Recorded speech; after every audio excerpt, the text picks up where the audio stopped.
Bien, alors tout d'abord, je tiens à remercier Christophe Pittet pour cette invitation qui, heureusement, se déroule en présentiel parce que depuis plusieurs mois, entre les cours, les soutenances de thèse, les journées d'études et les colloques à distance, cela devenait et devient de plus en plus pénible.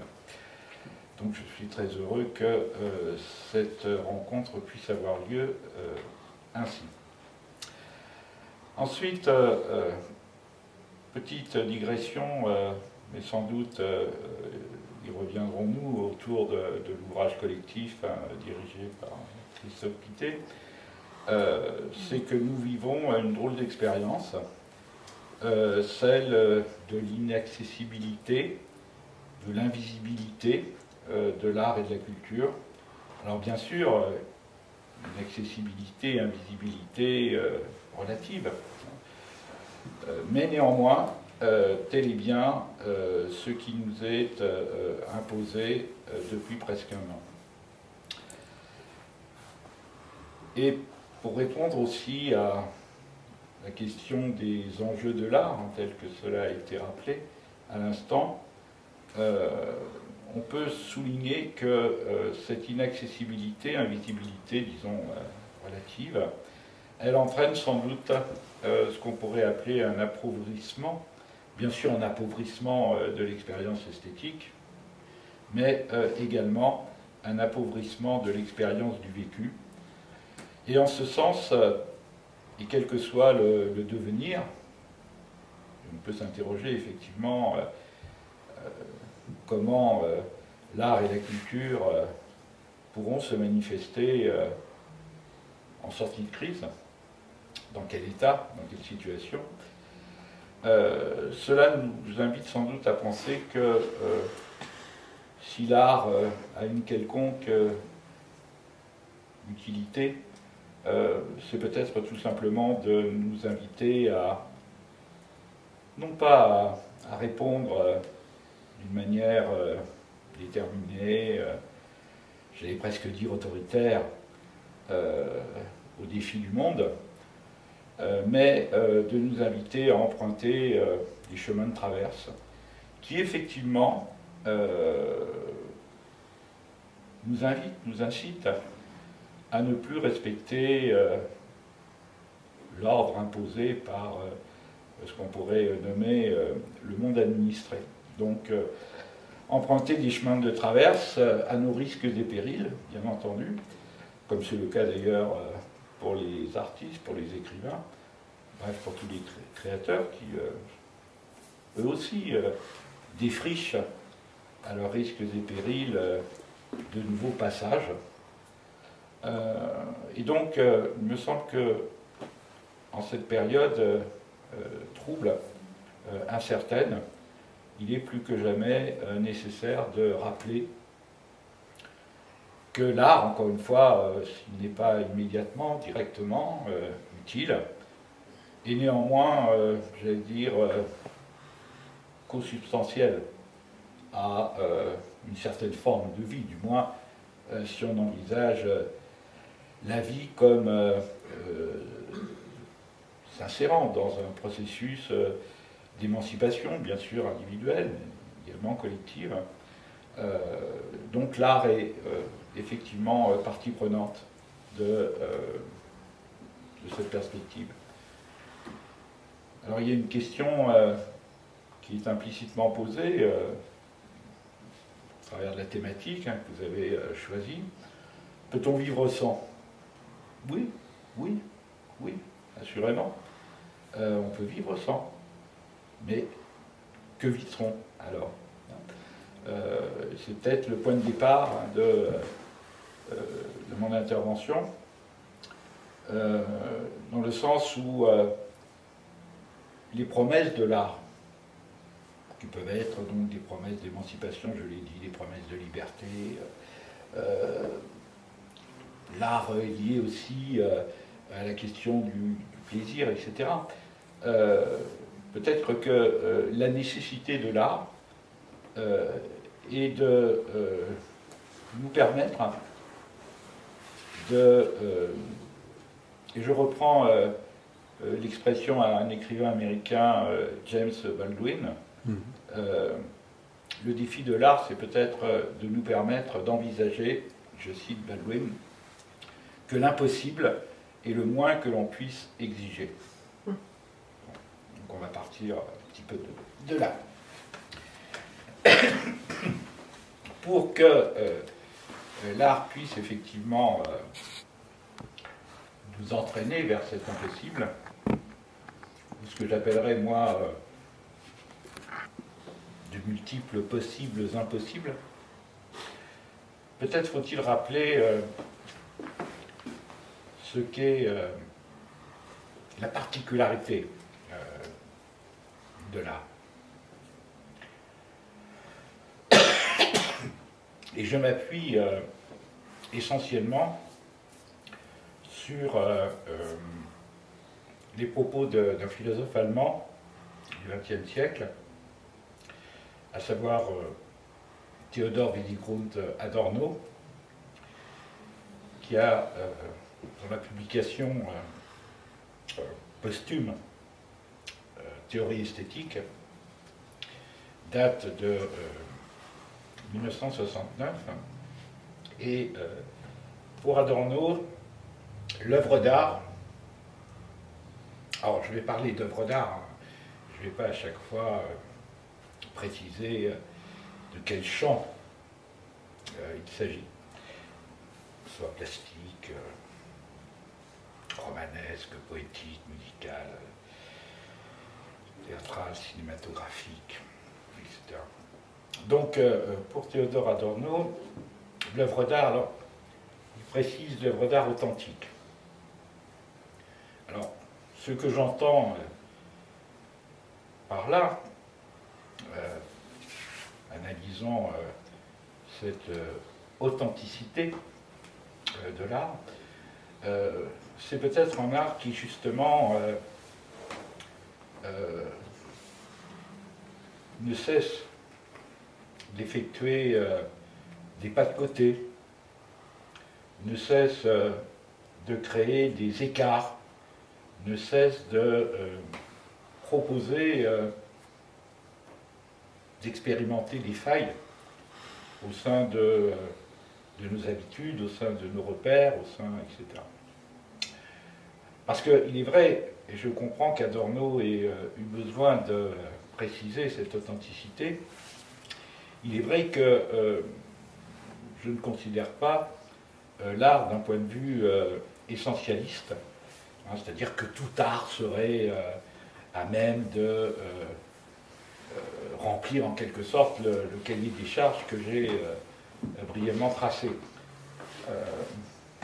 Chacun sait qu'à différentes périodes de l'histoire, les artistes ont pu être complices des pouvoirs en place, quels qu'ils soient, et que leurs œuvres, finalement, n'étaient qu'illustration d'une idéologie, etc. On sait aussi que l'art peut parfois délaisser cette volonté de rompre, ou tout simplement cette volonté d'interrompre le cours des choses, en se contentant, si j'ose dire, d'être ornemental, décoratif, même si certains artistes de l'art contemporain, je pense notamment à Buren, ont pu participer à la création de papier peint. Non, ce que je veux dire, c'est que l'œuvre d'art authentique, c'est cette œuvre qui, bien sûr, est constituée d'éléments de la réalité empirique.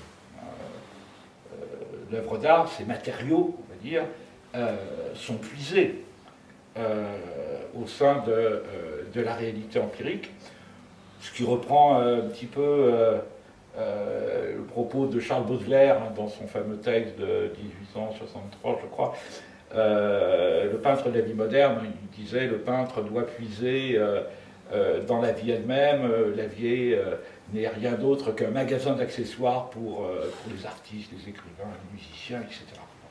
Donc effectivement, l'œuvre d'art, on pourrait dire, c'est un autre débat, peut-être même l'œuvre d'art immatérielle puise néanmoins ces matériaux dans la réalité empirique. Et c'est à partir de là que tout se joue, que tout se noue. Que faire de ces matériaux? Comment les mettre en mouvement? Comment les mettre en tension? Comment permettre à ce qu'on pourrait appeler de nouveaux paysages, des fulgurances liées au travail de l'imagination, comment tout cela aboutit en quelque sorte à quelque chose qui parfois dérange, qui parfois fait scandale, mais qui, à tout le moins, ne peut laisser indifférent celle ou celui qui s'y confronte, qui parfois d'ailleurs la découvre par hasard. Hein, si on prend l'exemple de l'art dans l'espace public, rien n'est prémédité hein, dans la rencontre. Parfois, le passant ordinaire se heurte à quelque chose qui, précisément, j'ai parlé d'interruption, interrompt son déplacement, interrompt par là même son rapport à l'environnement, etc. Donc, pour résumer ce premier point, Adorno insiste sur le fait d'un processus de transposition des éléments du réel, donc des matériaux de l'art. Il parle même de leur décomposition, je le cite, de leur reconstruction. Et c'est là où effectivement peut se dérouler cet étrange phénomène où l'œuvre d'art, par sa forme, peut-être d'ailleurs plus que par son contenu, l'œuvre d'art, donc par sa forme, participe au monde et en même temps ne participe pas au jeu du monde, ou en tout cas elle y participe de manière différente, et donc elle nous embarque dans l'expérience du dissemblable, dans l'expérience du différent, en tout cas dans l'expérience de quelque chose qui reste forcément aléatoire, bien sûr, mais quelque chose qui, par ailleurs, nous entraîne à entrer, précisément, dans une sorte d'éloignement du simple étant, du simple existant. Un éloignement, mais, et c'est peut-être ça aussi l'efficacité éventuelle de l'art, au-delà de l'éloignement, elle dépose en nous, quelque part, quelques petits dépôts, quelques petites traces, à partir desquelles notre regard sur le monde, notre regard sur les autres, ne sera plus ce qu'il était. D'où l'importance, effectivement, de la rencontre, ou de ce que Jacques Rancière, plus récemment, appelle le partage du sensible. Et si on doit rechercher une efficacité dans la confrontation, dans la création déjà, et puis dans la confrontation avec celle-ci, par ailleurs, bien c'est peut-être toujours cette mise en éveil de quelque chose qui est en nous, était en nous, mais qui n'était pas forcément manifeste. Et puis cette idée aussi de rechercher, donc j'ai parlé au début d'impossible ou de possibles impossibles, de rechercher quelque chose d'autre, quelque chose qui n'est pas encore. Autrement dit, Brecht disait que l'art pouvait servir, quel horrible mot pour l'art, mais que l'art pouvait néanmoins servir à faire apparaître ce qui manque. Ce qui manque, c'est la formule de Brecht. Moi, j'ajouterais, bien sûr qu'il s'agit de faire apparaître ce qui manque. Bien sûr qu'il faut rendre visible ce qui est masqué, ce qui est enfoui, ce qui se dérobe finalement à la vie quotidienne et à la conscience que nous en avons. Mais il faut aussi envisager, je crois, l'art, l'expérience esthétique comme quelque chose qui, disons, nous amène à rêver de ce qui, effectivement, reste à peut-être à conquérir, reste à, disons, à s'imposer dans nos vies, dans le monde, etc. J'aime bien aussi l'expression d'un autre philosophe allemand. Bon, ce sont les principales références, il faut bien le dire, donc ce n'est pas tout à fait étonnant, qui s'appelle Ernst Bloch, français, qui est penseur de l'utopie, bien sûr, et qui envisage que toute œuvre d'art porte en elle ce qu'il appelle des images souhaits. Et effectivement, si, comme il le dit, l'œuvre d'art porte ainsi des images souhaits, eh bien c'est à partir d'elle que l'expérience esthétique va se constituer, et c'est à partir de ces images souhaits que ces possibles impossibles pourront ou pas advenir. Donc, mon idée, c'est que, c'est ce que j'ai essayé de développer depuis de longues années, c'est qu'il y a effectivement une dimension critique de l'art.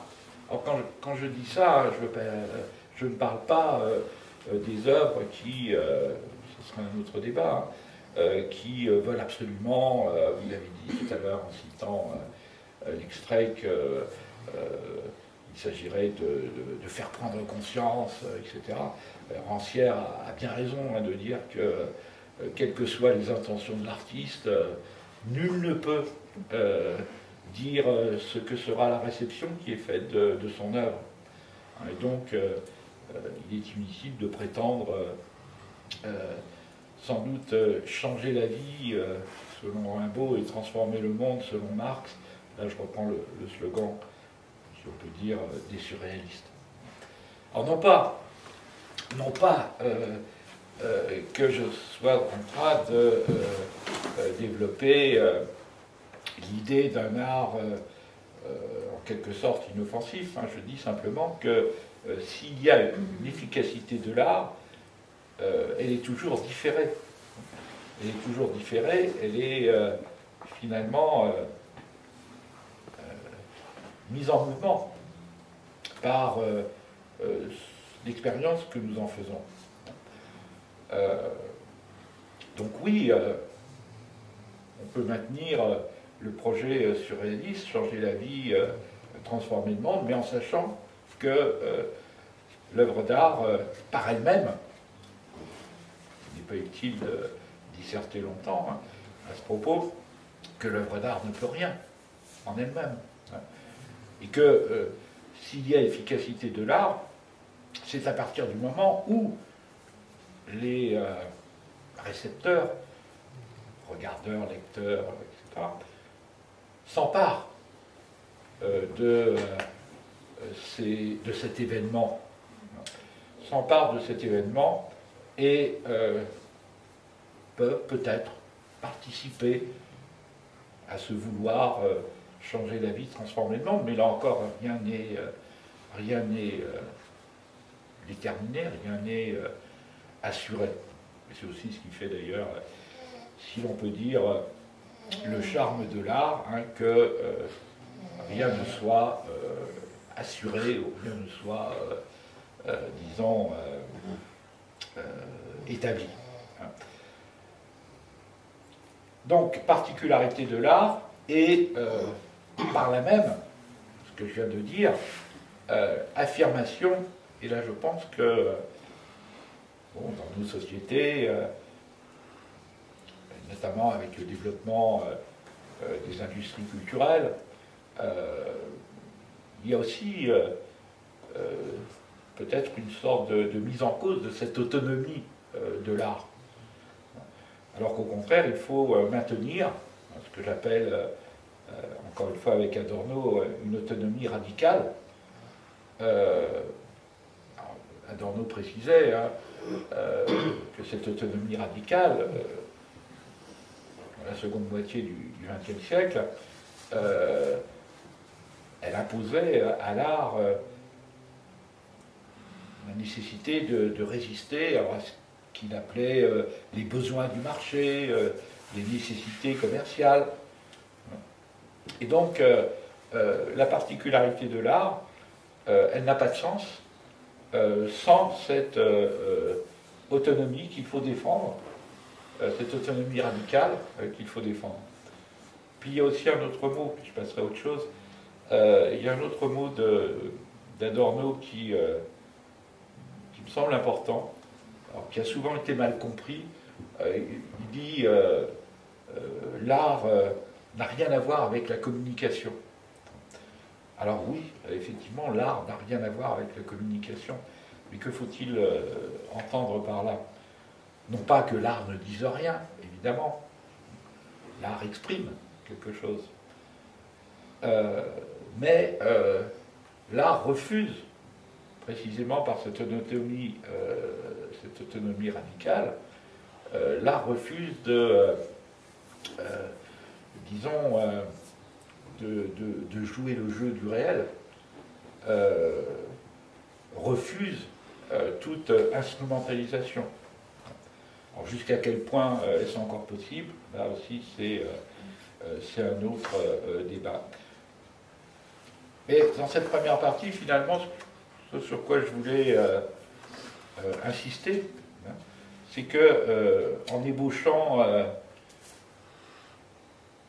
disons d'improbables lignes de fuite au cœur du réel,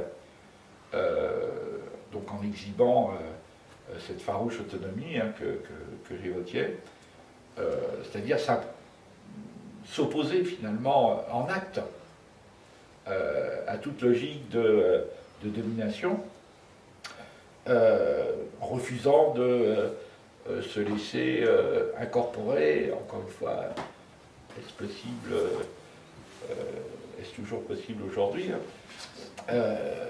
Rainer Rochlitz, il y a quelques années, écrivait un ouvrage où il mettait en tension subvention et subversion.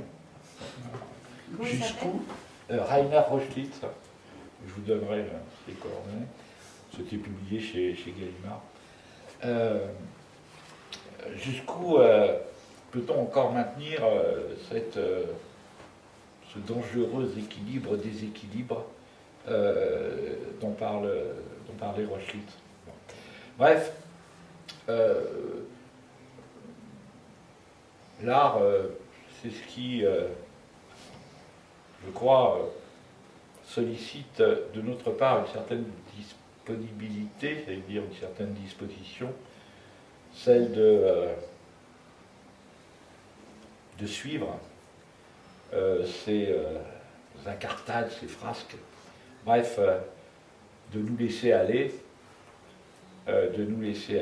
lâcher tout, disait André Breton, dans ses poèmes, de nous laisser aller à d'insolites expériences des expériences qui sont toujours des expériences de l'interruption, qui sont toujours des expériences du décentrement ou du décadrage. Autant d'expériences qui, assurément, je crois, participent, disons, à la mise en question de tout ce qui est de l'ordre de l'arbitraire, de tout ce qui est de l'ordre aussi du consensus. Et là encore, je rejoins Jacques Rancière quand il souligne qu'un art qui serait consensuel n'a sans doute que peu d'intérêt. L'art, mais il dit ça aussi pour la démocratie sur un autre terrain, l'art n'a de sens finalement que s'il s'installe dans la logique du dissensus. On peut le dire aussi différemment. Oui, l'art, je l'avais précisé, doit déranger quelque part. Parce que si c'est simplement un accompagnement de ce que nous connaissons, la représentation de ce que nous avons l'habitude de voir, tout ça n'a sans doute pas beaucoup d'importance et effectivement on peut aussi, en ce sens-là, se passer de cet art-là en tout cas. Bref, donner la possibilité au récepteur de déployer ses horizons d'attente. Alors ces horizons d'attente, ils peuvent être multiples, ils peuvent être contradictoires, mais en tout cas, c'est permettre au récepteur de faire lui-même. Alors je ne vais pas parler de co-création, de prolongement de l'œuvre, etc., si on pourrait en discuter, mais de faire lui-même ces quelques pas que lui propose de faire l'artiste, l'écrivain, etc., afin de se débarrasser de tous les carcans et donc de retrouver effectivement cette énergie sensible qui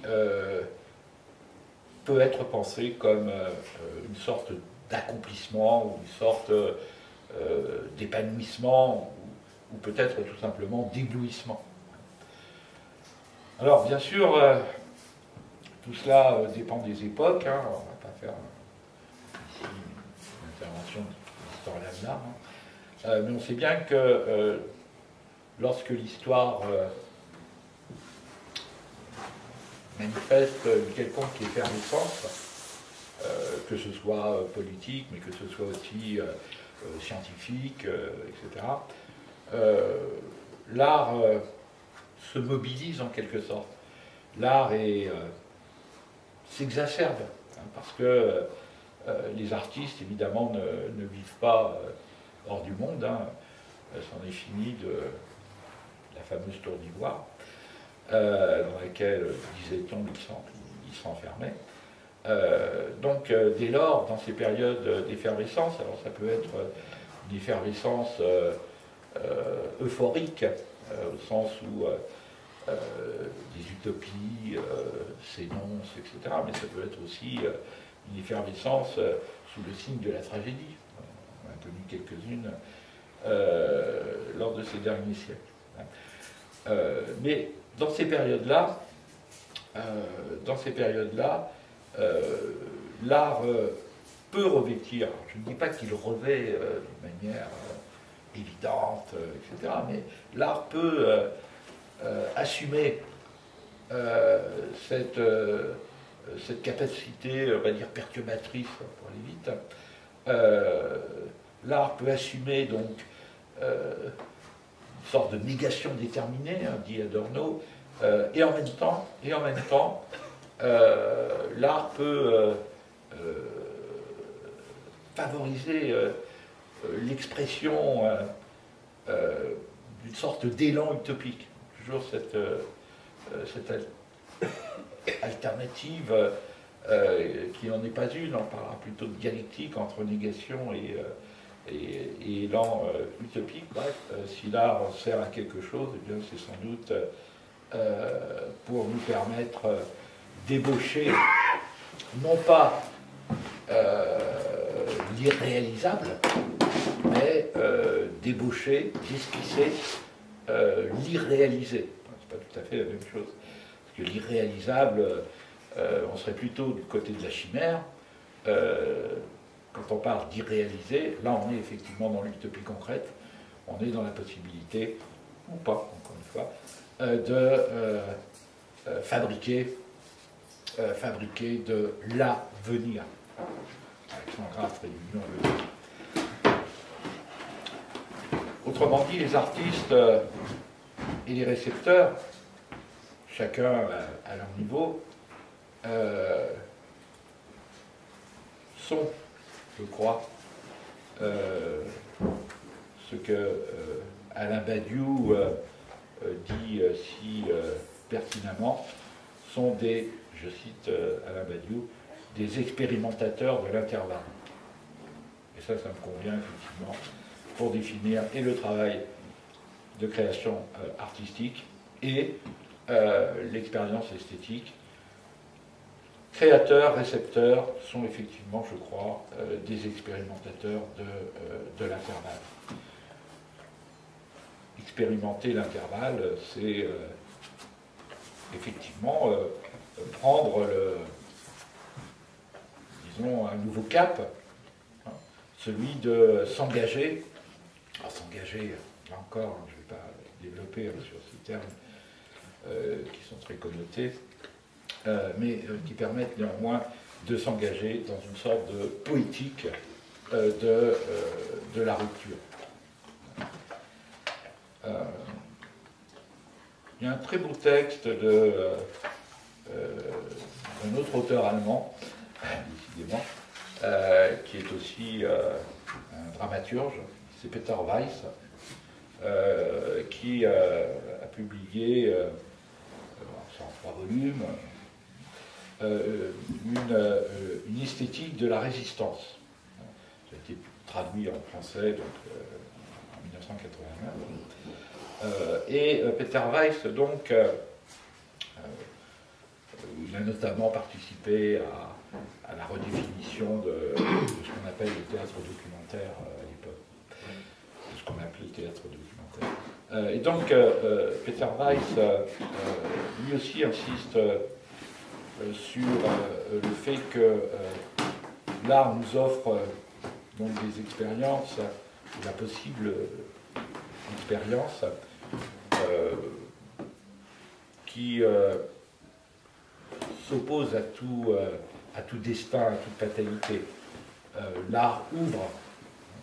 Il est banal de parler d'œuvre ouverte, hein, Umberto Eco, mais bon, oui, l'œuvre ouvre parce qu'elle est fondamentalement, je crois, aussi énigmatique.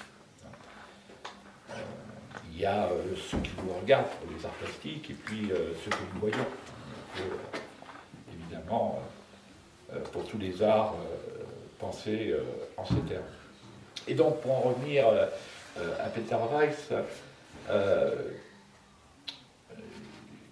ce sur quoi il insistait, c'est que l'œuvre d'art est toujours une production réfractaire.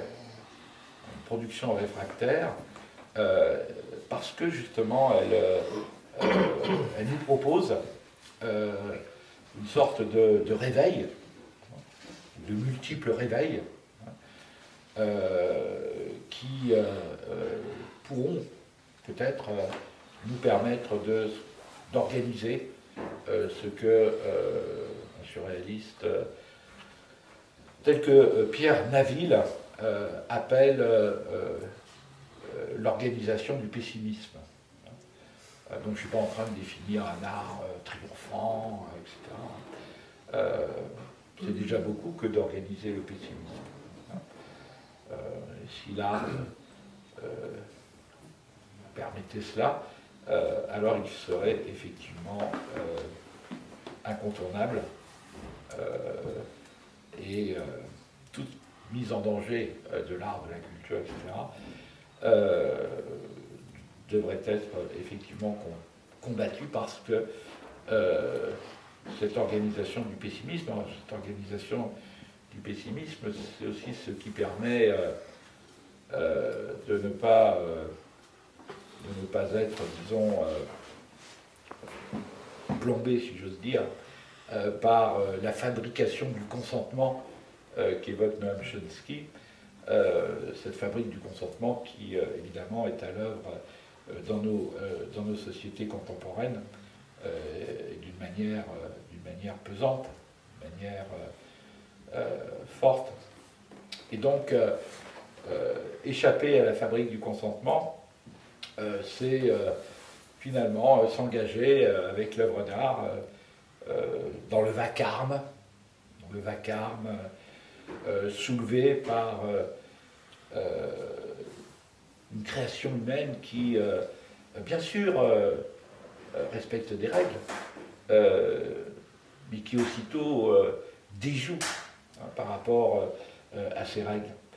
Et donc, on peut sans doute considérer qu'il y a bien une dimension aussi insurrectionnelle, on va dire, pour être un peu radical, une dimension insurrectionnelle qui caractérise la création artistique et qui soutient finalement l'expérience esthétique.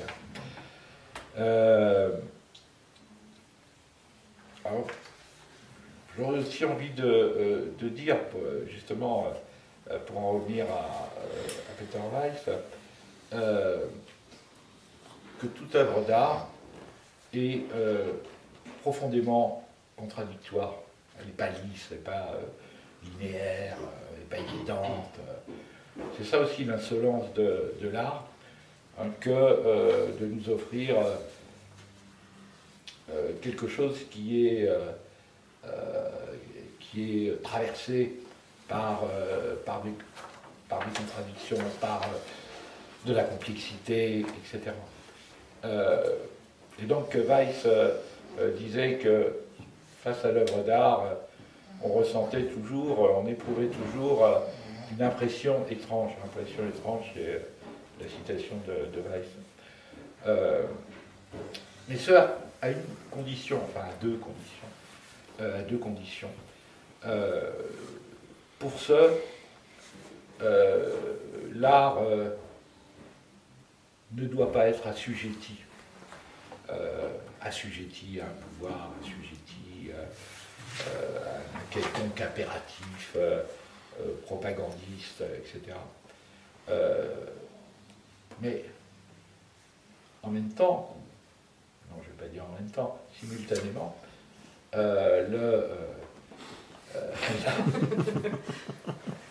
rien dit.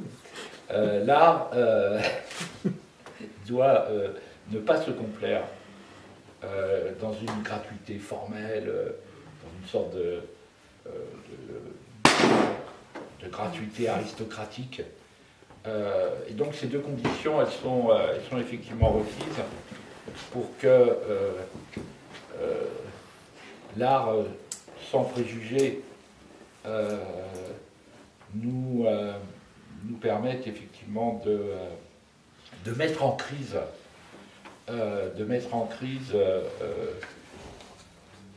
ce que nous vivons, ce que nous acceptons, mais en même temps ce que nous refusons, et surtout doit mettre en crise ce à quoi nous aspirons.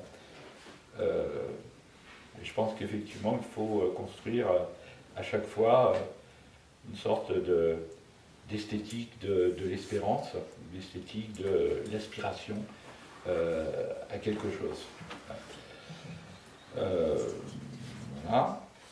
Vous me dites, hein, parce que... Ok. Sinon, on va déborder. Qu'est-ce que je vais raconter pour terminer? Oui, ici, peut-être, non pas en guise de conclusion, hein, j'ai essayé d'insister sur, j'ai parlé de particularité de l'art, j'ai essayé d'insister sur la singularité irréductible de l'art. Et c'est en ce sens-là que toute œuvre d'art est événement. Et un événement, ça surprend, un événement, c'est ce qui est de l'ordre de l'inattendu, c'est ce qui est de l'ordre de l'imprévisible, etc.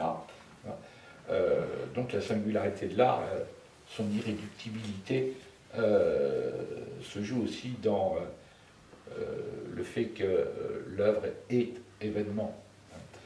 Et que chaque expérience esthétique qu'elle produit en quelque sorte relève aussi de l'événement. Parce qu'il se passe quelque chose. Il se passe quelque chose qui n'était pas prévisible, qui n'était pas de l'ordre de l'évidence. Donc il y a toujours quelque chose d'insolent là-dedans, dans cette esthétique de l'espérance, dans cette esthétique de l'aspiration. Bref, on a compris, si du moins je me suis bien exprimé, on a compris que je ne crois pas en l'idée d'un art qui se contenterait de compenser les blessures du monde, etc. On n'est pas dans la compensation. Alors je sais bien que, avec le tournant, disons, éthique, que la création artistique a manifesté ces dernières décennies, je parle d'éthique, ça ne veut pas dire qu'auparavant, évidemment, l'art n'avait rien à voir avec l'éthique, mais c'était le politique qui dominait, si on pense aux années 1920, si on pense aux années 1960, etc. Je sais bien qu'avec le retour de l'éthique, on a pu voir se développer un art, oui, de la compassionnel, un art compassionnel, un art de la mémoire, un art mémorial, bref, un art qui non pas renonce, mais en tout cas n'est plus dans cette logique de la surprise, de l'irritation, de l'enthousiasme, du choc. Parce que l'esthétique de l'aspiration, c'est aussi pour moi une esthétique du choc.